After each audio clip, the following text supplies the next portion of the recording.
Your big takeaways, positive and negative from the budget. I know you've been having that conversation with my colleagues, but recap for us. So I think this budget is very pro-growth, Manvi. I think it's pro-growth because it has recognized the need to continue to invest in infrastructure, where transportation gets a big focus, and transport is a sector where this government has been doing quite well in terms of the way it's been investing.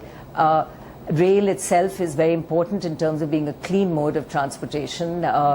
I do think that we can see a lot more investment there, and a recognition that there are subsidiaries there which can IPO, and therefore money can come from the capital markets into that sector is a big positive as well.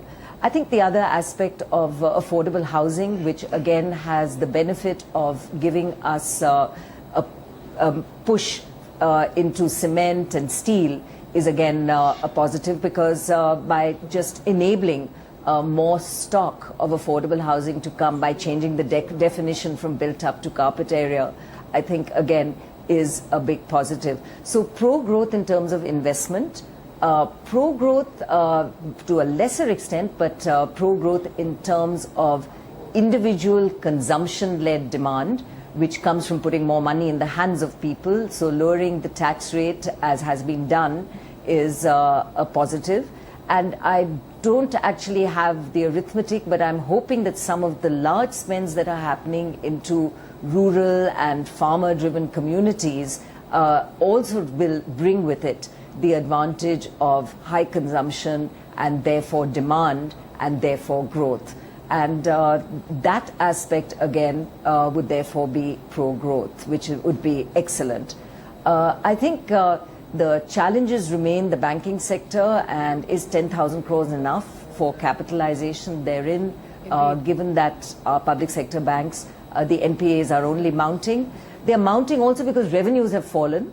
So to the extent growth picks up, revenues go up, the percentages may look better. But even if they drop to 10% from the current 12% of NPA to revenue ratio, it's still high. So capitalization of our public sector banks, the ability for them to maybe go out to the capital markets is still not clear to me. But of course, a lot could happen outside of the budget, and some of it falls within the domain of the RBI as well. But I would have liked to see more on strengthening that aspect of our economy. And lastly, I should just say a brave move to tackle political funding. I think a big step therein, and one which needs to be lauded, and quite creative. In fact, at FICCI, we were pushing for some of this kind of bond-related structures which enable the system to receive money through a transparent system, so you know exactly who's giving it, but the donor has a degree of confidentiality attached to that funding, which in this case happens through what is de facto a bearer bond and the bonds which have been envisaged. So quite a neat structure, which I think begins to formalize the process of funding for the political system, which, as we know, is often at the core of the generation of black money. Naina, forgive my generalization, but you've had a fair bit of experience through your career with the government's divestment program. And I want to flesh out a point that you mentioned in your opening comments, which is potential IPOs when it comes to rail entities, the mention by the finance minister about, the exchange traded funds for central public sector enterprises, referring directly to the success of the first round. Given that we're stepping into a year where revenue management is going to be very critical by the government, and we don't have to go into the reasons why. We've been talking about them for weeks. Just, if you would flag off based on experience, the elements of the ideal approach. Yeah. So I think here, Manavi, I take hope from the fact that it was a BJP government that achieved one hell of a lot in terms of privatization. You'll recall some of the biggest IPOs that happened with ONGC and GAIL and some of these companies all happened under the last BJP regime. So the desire to push this through, which often requires, interministerial dialogue and discussion, is quite key. And I think aside from the specific mentions on IPOs of the railway subsidiaries, we don't know which companies they have on the cards, But clearly disinvestment is a way. But the finance minister also mentioned the whole area of consolidation and mergers and acquisitions. Yes. So some strategic stake sales may well also happen, which would line the coffers of government. But I do believe that is key, and it would be a great bonanza to happen in a year where clearly there are issues in terms of our growth agenda, which has dipped, a GDP that is down sub 7%, and I think more like 6.5% this year, creeping up next year, but still not at 8%, requires a huge thrust. And that spending is important. And in order to spend, we need the revenues, and privatizations, disinvestments would be a huge way to make that happen.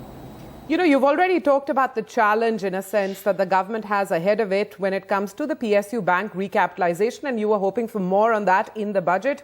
You're questioning whether 10,000 crore is enough or not, although there's a commitment from the finance minister that more will come if needed. But take a step back from that issue and tell me, given what you've read in this budget, for the banking system in particular, for financial services in general, do you see an impetus to business, impetus to activity? I mean, one piece is just affordable housing, and you can see demand perhaps being unlocked there for loans. But your stock take?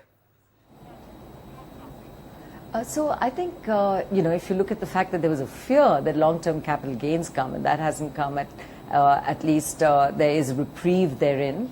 There has been a reduction in terms of the long-term capital gains for real estate, which again should suggest that people who want to sell land sell it, and that money then becomes available for other investments.